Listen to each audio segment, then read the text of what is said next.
કવિઓને તો એવું કહેવું પડ્યું કે સંતનો સ્વભાવ છે એવો જનેતાની ગોદના જેવો। એટલે આપણે અમરેલીમાં મૂળદાસ બાપુ થઈ ગયા। અમરેલીની અંદર મૂળદાસ બાપુનો આશ્રમ ઝળહળે, કારણ કે બાપુને 60, 70, 80 શેલા, અને બાપુ રોજ ભજન અને સત્સંગ ન કરે તો શેલાને ખાવું ભાવે નહીં। આવો સત્સંગ એકાબીજાનો હાલ્યો જાય છે, અને બાપુ એની અંદર આશ્રમની અંદર સત્સંગ કરાવે, અને એ આશ્રમ 24 કલાક દીવો ઝળહળે એવો આશ્રમ અમરેલીની અંદર સંત મૂળદાસ બાપુનો।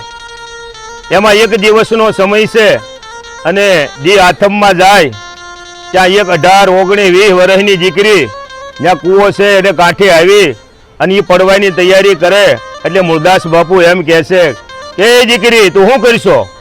એ કે બાપુ મને રહેવા દો। તો કે હું લેવા? કે મારે કૂવામાં પડી જવું છે। ત્યારે કે કેમ બેટા કૂવામાં પડાય?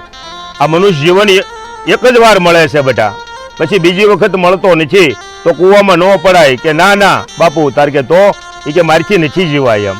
એ કે એનું કારણ તાર કે મારા પેટમાં બાળક છે। તાર કે તો એ કે એ બાળકના બાપનું નામ બાપુ હું આપી શકું એમ નથી। ઓહો, તેજી આ સૌરાષ્ટ્રનો, આ ભારતનો સંત આંખમાંથી દડ દડ આહુડા પડી ગયા, અને એ બાવડું ઝાલી અને એ મૂળદાસ એમ કહે છે કે જા બેટા તું અને તારું બાળક, એટલે કે 2 જીવ જો બચી જતા હોય તો અમરેલીની બજારમાં કહી દે કે આ પાપ છે એ મૂળદાસનું છે।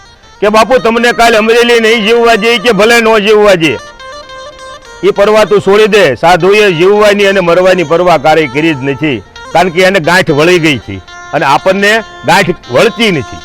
આપણને એમ થાય કે આ સત્સંગમાં જઈએ, ઓલિયામાં જઈએ, અને એક વસ્તુ પકડીને બેઠા હતા। એક વસ્તુ જ્યારે પકડીને બેસી જાવ એટલે મારો ઈશ્વર આવે, એને આવવું જ પડે। એટલે એ વળતા દિવસનો ભજનનો પ્રોગ્રામ અને સત્સંગ ને કાર્યક્રમ બધો ચાલુ છો, એટલે 60, 70, 80 જણા આવ્યા, અને એ બાઈને બાપુએ શીખવાડ્યું હતું કે કાલે આખી સભા ભરી હોય એમાં તું મારું જાહેર કરીએ, નકર તો તને નહીં જીવવા દે। એટલે એ બાઈએ કીધું કે આ મારા પેટમાં જે બાળક છે એ આ બાપુ મૂળદાસનું છે। એટલે એ 70, 80 કે 100 જણા સત્સંગ સાંભળતા હતા, એ બધા ઊભા થઈને મીંડ્યા હાલવા, અને બધા આઘા જઈને વાતો મીંડ્યા કરવા કે આ તો પાપી મૂળદાસ છે। ઘડીકની અંદર જવો તાર કે તો હવે શું કરવું? એ કે એને આ આશ્રમમાં રહેવા ન દેવાય। એના શેલા હતા, બીજા હતા, એના શેલાય મીંડ્યા કહેવા બાપુને કે આ તો પાપી મૂળદાસ છે। એટલે કે કાલ સવારમાં એક ઢંઢેરો ગામમાં અમરેલીમાં ટીપાવી ગયો, તાર કે હું એ કે સંત મૂળદાસને ઊંધે ગધેડે બેહારવાનો અને ખાહડાના જોડાનો હાર પહેરી અને આખી અમરેલીમાં ફેરવવાનો છે। એટલે આખું ગામ ભેળું થયું, બાપુને ઊંધે ગધેડે બેહાર્યા, ડોકમાં ખાહડાનો હાર નાખ્યો। તાર બાપુ મનોમન ઠાકર મહારાજને કહે છે એ કાળિયા ઠાકર, એક જી તું મને જો હાથીની અંબાડી માથે બેહારીને મારા હામૈયા કરતો તો આજ મારે ઊંધે ગધેડે બેહવું છે, કારણ કે આ મારો ઠાકર જ બેહારતો હોય, બીજાની કોઈની તાકાત નથી। એટલે અમરેલીએ નિર્ણય લીધો કે બાપુને હવે આશ્રમ ન શોભે, બાપુ એ આશ્રમને લાયક નથી, તો પાપી મૂળદાસ છે। હા, અમે ગેબી નદીના કાંઠે 1, 2 ભારા કે 5 ભારા ઝાર બાજરાની કડબ લઈ જઈને ઝૂંપડી વાળી ગયો, અને આવો આશ્રમ ન હોય।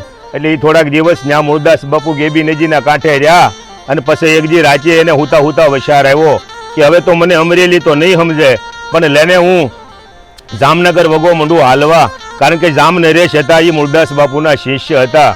એટલે એ રજવાડામાં બાપુ ગયા, 2-3 દિવસે પહોંચ્યા, અને પછી રાણીઓને પૂછ્યું કે જામનરેશ બાપા ક્યાં છે? કારણ કે એ તો મોટા મંદિરે છે। કે ન્યા કેમ? કારણ કે ન્યા સંતો આવ્યા છે ને એ નવા ગુરુ ધારણ કરે છે। કારણ કે કાંઈ વાંધો નહીં। એટલે એ રસ્તામાં એમનામ હાલ્યા જાય છે, અને રસ્તામાં હાલ્યા જાતા જાતા એક બિલાડી વિયાણી છે, અને એ બિલાડીનું મૃત્યુ થાય છે। એટલે એના 4 બચ્ચા દૂધ વગરના ટળવળે છે। એટલે બાપુ બિલાડી લઈ અને એનો જે ઠેલો હતો એમાં આમ નાખી અને બાપુ હાલ્યા જાય છે, અને ન્યા એના નવા મંદિરે પૂછે છે બાપુ કે જાઓ જામનરેશને કહો કે મૂળદાસ બાપુ મળવા માગે છે, એટલે કે બાપુને આવવા દો।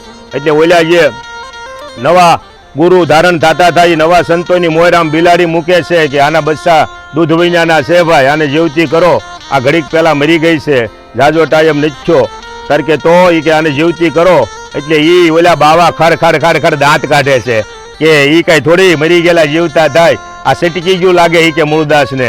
તાર કે તો તમારથી ન થાય તો લાવો આંડામાંથી પાણીનો કળશો ભરી અને એ 4 અંજળી મૂળદાસ બાપુ આમ સાંટે અને એ કાળિયા ઠાકરને યાદ કરે કે જો મારું પરિપૂર્ણ ભજન હોય અને જો તારી માથે મારી દયા હોય પ્રભુ, તો આ બિલાડીના બચ્ચા દૂધ વજાના રખડે છે આને જીવતી કરજે, નકર મારી ભક્તિમાં કાંઈ ન હોય. એ હડાફદન બિલાડી મંડે છે હાલવા. એટલે જામનગરના નરેશ્વર નવા સંતોને એમ કહે છે કે હવે બાપુ તમે બધા જઈ શકો છો. એટલે બધા સંતો વયા જાય છે અને પછી મૂળદાસ બાપુના પગમાં જામ નરેશ પડી જાય છે કે બાપુ મારી તો ભૂલ થઈ ગઈ. ત્યારે મૂળદાસ બાપુ કહે છે કે હવે તો આ વેળા ઘણી વહી ગઈ, હવે તો અહીંયાનો હંસલો ભાઈ ઉડી ગયો, હવે મોતીના તોરણ હું કામના. બોલો મૂળદાસ બાપુની જય.